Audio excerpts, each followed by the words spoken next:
This is my book review for Physics and Philosophy by Werner Heisenberg for Humanities 6300 with Dr. Schulte. You may have wondered why I chose this book, because I know very little about philosophy and even less about physics. So this was more an exercise in masochism, I'm sure. But I've always had a small interest in physics as well as philosophy, and I thought I would challenge myself, and I certainly did with this one. It took me 3 weeks. There is a lot of annotations in here, a lot of highlighting, and I watched a lot of YouTube videos to try to understand some of these things. I don't understand everything, but ultimately, with this book, you don't need to completely understand the science, because the most important part that I got out of it was Heisenberg's philosophy. Now, Werner Heisenberg was a German theoretical physicist that lived between 1901 and 1976. He was a pioneer of quantum mechanics and even won the Nobel Prize of Physics in 1932 for the discovery of quantum mechanics. Quantum mechanics, quantum theory, it's the same thing. So please don't get confused if I use them interchangeably. But other than the discovery of quantum mechanics, he went on to make many other scientific discoveries and endeavors, including hydrodynamics of turbulent flows, the atomic nucleus, cosmic rays, etc. And there is a lot of controversy surrounding his work on atomic research during World War II, for obvious reasons. Physics and Philosophy was published in 1958 and is actually a collection of lectures that he had at the St. Andrews University in Scotland in the 1950s. So before I attempt to explain what quantum theory is, I actually want to ask why. Why do we have quantum theory when Newtonian physics, or classic physics as Heisenberg refers to it in the book, was more than adequate for centuries? And the reason is because after advancements in technologies, we were able to observe observations in atoms that could not be explained by Newtonian physics. They were actually complete contradictions. So quantum theory can explain these behaviors better than Newtonian physics. Quantum theory is a branch of physics that is concerned with atoms and photons, especially their behaviors on the atomic level. Quantum physics also looks at elementary particles, which are particles smaller than atoms, which is something that we didn't even think existed until quantum physics. Quantum theory was born out of the desire to explain Max Planck's constant and Albert Einstein's photoelectric effect. I don't want to go deep into detail with what those are, but I will upload on Lore an extended version of the one-page bibliography, which is 5 pages of notes that I took from this book in order to try to understand everything that it covers, because it covers a lot, and a lot of it is extremely technical, and I couldn't even begin to try to explain it to you because I'm not even completely sure I understand all of it. Heisenberg was clearly lecturing to an academic audience that knew all of these people very, very well. So when he mentions certain scientists or philosophers, he will mention beliefs or theories that they came up with, but does not explain them. So if he had this 180-page book, would probably be 500 pages. So I apologize for not including that in the presentation, but there will be explanations in the additional notes that I provide. So with quantum theory, there were very old philosophical questions that were brought back to the forefront. Is space finite or infinite? What was there before the beginning of time? What is going to happen at the end of the time? Is there even a beginning or end of time? And Heisenberg discusses a few different philosophers' beliefs on those questions.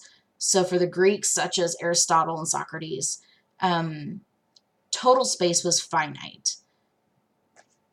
They don't give much explanation other than that. Immanuel Kant thought space could not be finite because whenever we reach one point in space, we can always imagine what is beyond that point. But space cannot be infinite because space is a construct of our thoughts, and our thoughts cannot comprehend a concept like infinite. So Immanuel Kant, super helpful in this regard.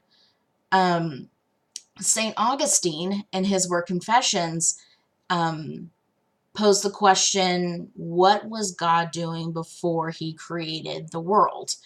And came to the conclusion that God created time for the world, so time existed before the world, and I suppose that's what God was busy with before he created the world.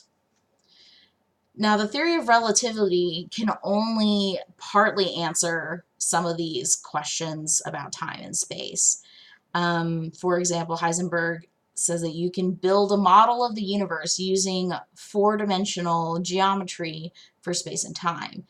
And he says that moving in one space forever, or one point, one direction in space forever, eventually you will come back to that original point. Sort of like moving east around the globe. You go far enough, you end where you started. So I guess in that sense, the universe is infinitely finite. Time has been around since the beginning of the universe, about 4 billion years ago, in one form or another. But with the present state of astronomical observation, the questions about space-time geometry on a large scale cannot be answered with any certainty. But at least we have a place to start. So when it came out, and for many years after, quantum theory had its critics, and Heisenberg addresses them with the Copenhagen interpretation of quantum theory. He also addresses all counterproposals raised about the Copenhagen interpretation. There is a very dense chapter about what the Copenhagen interpretation is, and I have summarized the main points in these additional notes that I gave you, or that I will provide for you.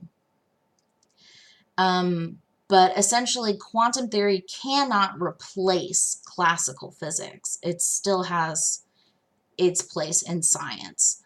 But it is going to bring a new language in which to use when observing physics. And it was extremely important for scientists to create this new language, or to understand this new language.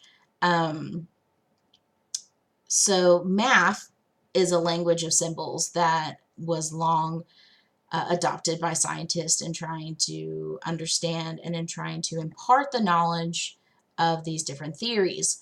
But mathematical equations need to be given common concepts of ordinary language in order for them to be understood, but those common concepts no longer apply here. So Heisenberg stresses the importance of there being an unambiguous, exact language with which to understand quantum theory, and that will be instrumental in it being widely accepted throughout the scientific community. Bohr encouraged scientists to rely on ambiguous language, and when that clearly failed, scientists went back to using mathematical scheme and unambiguous correlation with experimental facts, and that's proven to be the most successful way of trying to use language in explaining quantum theory. So after all of this concentration on what quantum theory is, how it relates to classical theory, what has born out of it, the last chapter of the book, and the title of it is The Role of Modern Physics in the Present Development of Human Thinking, in my opinion, is the most important chapter of this book. And what it essentially is Heisenberg's philosophy, his new philosophy that has been born out of his research in quantum mechanics. So, for example, he mentions that the enormous success of this combination of natural and technical science, so the inventions that were born out of quantum physics, have led to a strong preponderance of nations and states or communities in which this kind of human activity flourished. And as a natural consequence, this activity had to be taken up by nations which tradition would not have inclined towards natural and technical science. So this rise in technical advancement is being accepted even by countries that maybe would not have done so before. Heisenberg also goes on to mention that the invention of the nuclear weapon has shown the essence of this development in the sharpest of possible lights. So he is aware of the most popular idea of quantum mechanics and of atomic theory is the nuclear bomb. He knows that that's the face of that kind of physics. So there's no sort of sugarcoating anything about what can be born out of this kind of science. And in fact, this has politicized the scientific field very much so, in a way that it was not before.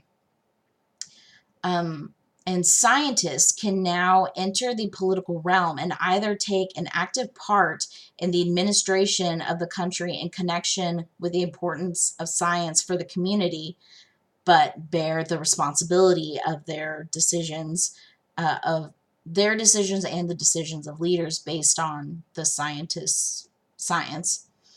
Or the scientist can voluntarily withdraw from any participation in political decision, but he will still be held responsible for any wrong decision that he could have prevented had he been in the political field. Heisenberg also doesn't think that it's necessary for scientists to make a grand declaration of peace. He feels that anyone who speaks in favor of peace without stating precisely the conditions of this peace must at once be suspected of speaking only about that kind of peace in which he and his group thrive best. Heisenberg urges scientists to do their best to promote international cooperation within the field. And while political ideas may gain a convincing influence among great masses of people just because they correspond or seem to correspond to the prevailing interests of the people, Scientific ideas will only spread because they're true. That's the power of science. What makes it, when it is true, that is when it will spread amongst the people. Politics don't necessarily have to be the same way. Heisenberg criticizes the 19th century for developing a rigid frame of natural science, which formed not only science, but the general outlook of the great masses of people.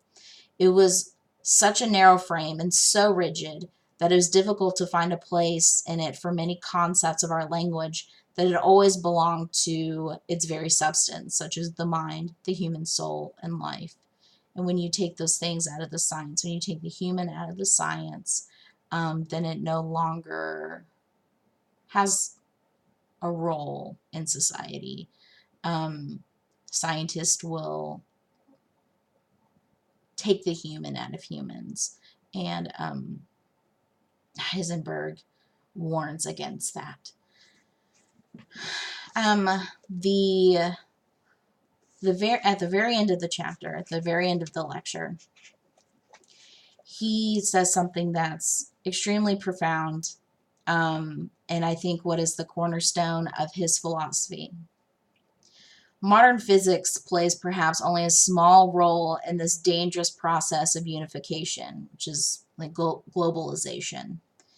But it helps at two very decisive points to guide the development into a calmer kind of evolution. First, it shows that the use of arms in the process would be disastrous. And second, through its openness for all kinds of concepts, it raises the hope. The hope doesn't sound like a scientist. The hope that in the final state of unification, many different cultural traditions may live together and may combine different human endeavors into a new kind of balance between thought and deed, between activity and meditation. So, in this sense, Heisenberg is sort of picturing a utopia that this new science can bring to the world. And that is the philosophy that he has come up with through his work in quantum mechanics. And his name will always be linked to the atomic bomb, and there's not anything that he can do about that. But by spreading the word of the importance of a global unification with this new science that is not strict and rigid like 19th century science, it has the openness that should be mirrored in our openness to other people and other cultures. And for a lecture that took place in 1958, so 57 years ago, it feels like it rings more true today, even more true today than it would have before. So thank you very much.